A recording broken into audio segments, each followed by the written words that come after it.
کہ آج ایک پریس کانفرنس ہوئی ہے انپریسیڈنٹڈ پریس کانفرنس کہ کبھی بھی آئی ایس آئی کے چیف نے میڈیا کے سامنے پریس کانفرنس نہیں کی اور اس کے ساتھ D G I S P R اور وہ پریس کانفرنس ساری پولیٹیکل کی انہوں نے.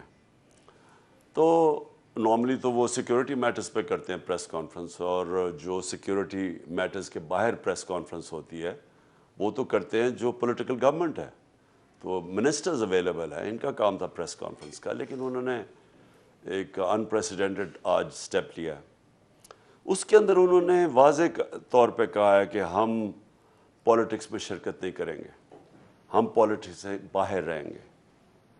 انہوں نے یہ بھی کہا ہے کہ اور بہت سی چیزیں کہیں, لیکن جو میں سمجھا ہوں انہوں نے ریٹریٹ کیا ہے کہ ہم ملک پینٹ کریں گے صرف جو ہماری آئینی رول ہے.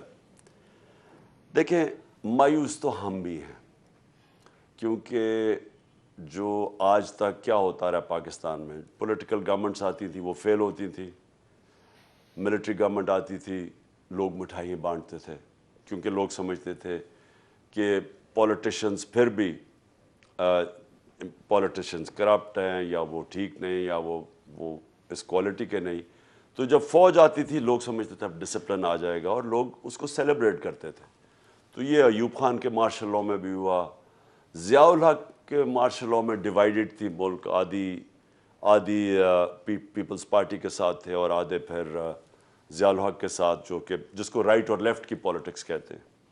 جنرل مشرف آیا, لوگوں نے مٹھائیاں بانٹی کیونکہ لوگ تنگ تھے یہ دو مین پارٹیز کی 11 سال میں جو کرپشن تھی. دو دفعہ گورنمنٹس کرپشن میں نکالی گئی, دونوں گورنمنٹس. تو لوگ جنرل مشرف کو ایک دیکھتے تھے کہ ایسے کوئی سیویئر کہ وہ اب آ کے یہ کرپشن ختم کریں گے اور ملک کا نظام ٹھیک کریں گے. لیکن اس باری کیا ہوا ہے, اس باری جب گورنمنٹ ہٹائی گئی ہماری اور یہ رجیم چینج کانسپریسی جو تھی, وہی دو پارٹیز آ گئیں جن کے جانے پہ جنرل مشرف کے دور میں سیلیبریشن ہوئی ان کی کرپشن کی وجہ سے, اور جن کی وجہ سے مجھے ووٹ پڑی. مجھے لوگوں نے ووٹ اس لیے ڈالی 2018 میں کہ لوگ ان کی کرپشن سے تنگ تھے. تو جب وہ واپس آ گئیں پرابلمز ادھر سے شروع ہوئے. اب تاثر یہ ہے کہ جناب جو اسٹیبلشمنٹ ہے وہ ان کے ساتھ ہے, جو ان کے ساتھ اٹیچ ہوتا ہے لوگ سارے ان کو برا بھلا کہیں گے, کیونکہ لوگ ان کو تو چھوڑے, انہوں نے جو آپس میں ایک دوسرے کے خلاف کرپشن کے الزامات لگائے ہوئے ہیں 30 سالوں سے, وہ ساری قوم کو یاد ہے. تو جو پیپلز پارٹی کے سپورٹر ہیں وہ تو کنونسڈ ہیں کہ نواز شریف کرپٹ ہے, اور نواز شریف کے سپورٹر سمجھتے ہیں زرداری کرپٹ ہے, اور جے یو آئی کے سپورٹر سمجھتے ہیں دونوں کرپٹ ہے. اور انہوں نے کیا ایک دوسرے کو کرپٹ کہا ہوا ہے, الزام لگائے ہیں, زرداری کو جیل میں ڈالا ہوا ہے. تو جو بھی ان کے ساتھ ایسوسیٹ ہوگا, یہ چاہے جو مرضی ہو, جتنا مرضی لوگ اپنی فوج کو بھی اسٹیبلشمنٹ کو پسند کریں, لیکن اگر ان کے ساتھ جو لگے گا وہ اس کو لوگ اچھی نظر سے نہیں دیکھیں گے. یہ پرابلم ہوا ہے اس باری.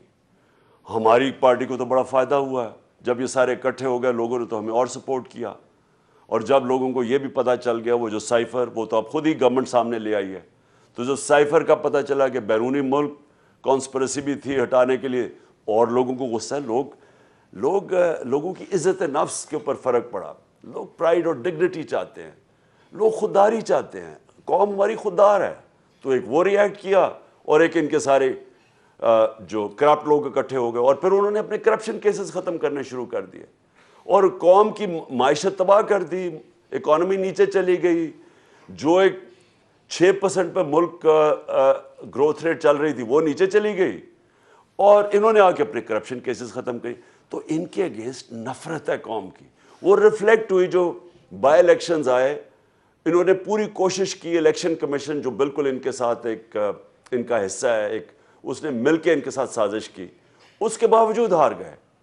تو اس وقت سٹیج یہ ہے کہ اسٹیبلشمنٹ کا صرف ایک رول عوام دیکھنا چاہتی ہے کہ وہ اس ملک میں free and fair election facilitate کریں, کیونکہ پاور تو ان کے پاس ہے. پاور بروکر بن کے ایک فیسیلیٹیٹ کریں فری اینڈ فیئر الیکشن، جو ایک ہی حل ہے ملک کو اس عذاب سے جو دلدل میں گھس رہا ہے ملک اس سے نکالنے کے لیے. کیونکہ خود ہی شہباز شریف کہہ رہا ہے اب ہمارے پاس تو پیسے نہیں قرضوں کی قسطیں دینے پہ، وہ اب خود ہاتھ کھڑے کر رہے ہیں کہ جی ہم تو دنیا امداد کریں، ہمارے پاس یعنی ملک ایک ڈیفالٹ کی طرف جا رہا ہے. تو جب یہ خود ہی کہہ رہا ہے بونڈز کریش کر گئے ہیں پاکستان کے پاس اس وقت کوئی کمرشل بینک پاکستان کو قرضے دینے کے لیے تیار نہیں ہے. تو اس وقت ایک کرائسس سچویشن ہے. اس سے نکلنے کے لیے لوگ ایکسپیکٹ کرتے ہیں کہ جو اسٹیبلشمنٹ ہے فری اینڈ فیئر الیکشن کروائے. وہ کیوں کروائے؟ کیونکہ اس سے پولیٹیکل سٹیبلٹی آئے گی. پولیٹیکل سٹیبلٹی آئے گی اور اس کے بعد پھر اکنامک سٹیبلٹی ہوگی.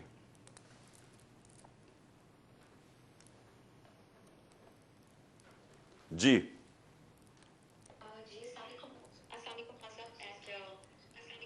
میرا کوشچن تو نہیں ہے، بیسیکلی میری آپ سے ایک ریکویسٹ ہے. سب سے پہلے تو میں نے یہ کہنا تھا کہ انشاءاللہ ہم سب کو اوورسیز پاکستانیز کو یہ ہمیں پر امید ہے ہم کہ یہ لانگ مارچ بھی کامیاب ہوگا، آپ کامیاب ہوں گے انشاءاللہ، اور یہ پاکستان کی کامیابی ہے انشاءاللہ. میری آپ سے ریکویسٹ ہے آن بہاف آف برٹش پاکستانیز، میں یہاں یو کے میں ہوں، کہ جیسے ہی آپ کا لانگ مارچ کامیاب ہوتا ہے انشاءاللہ آپ نے پلیز ایک دفعہ لندن آنا ہے. ویسے تو ہم نے نواز شریف کو آپ کی کمی محسوس نہیں ہونے دی، تقریباً بائی ویکلی پروٹیسٹ یہاں پہ ہوتے ہیں، لیکن ایک دفعہ آپ کی قیادت میں جو ہے وہ ہماری خواہش ہے کہ ہم ایون فیلڈ کی طرف مارچ کریں. اور جسٹ ٹو ایڈ کہ پی ٹی آئی یو کے ہم دور ضرور ہیں آپ سے، لیکن ہم لانگ مارچ کے دوران پی ٹی آئی یو کے ایک کار ریلی نکال رہی ہے all the way from Scotland until the Avenfield Apartments. تو ہمارا جو احتجاج ہے وہاں آپ ہوں گے، اور یہاں ہماری بھرپور کوشش ہوگی کہ جو یہاں کرپشن چوروں کا ٹولہ بیٹھا ہوا ہے اس کو ہم یہاں پہ سکون سے نہ رہنے دیں. اللہ تعالیٰ آپ کا حامی و ناصر ہو. بہت شکریہ. Thank you. اچھا میں آپ کو صرف دیکھیں ایک بڑی امپورٹنٹ چیز میری ساری قوم کے لیے سمجھنے کی. دیکھیں اللہ کا حکم ہے امر بالمعروف. اللہ کا حکم ہے مسلمانوں کو، معاشرے کو، مسلمانی کے معاشرے کو کہ آپ نے حق اور سچ کے ساتھ اور اچھائی کے ساتھ کھڑے ہونا اور برائی کے خلاف کھڑے ہونا ہے.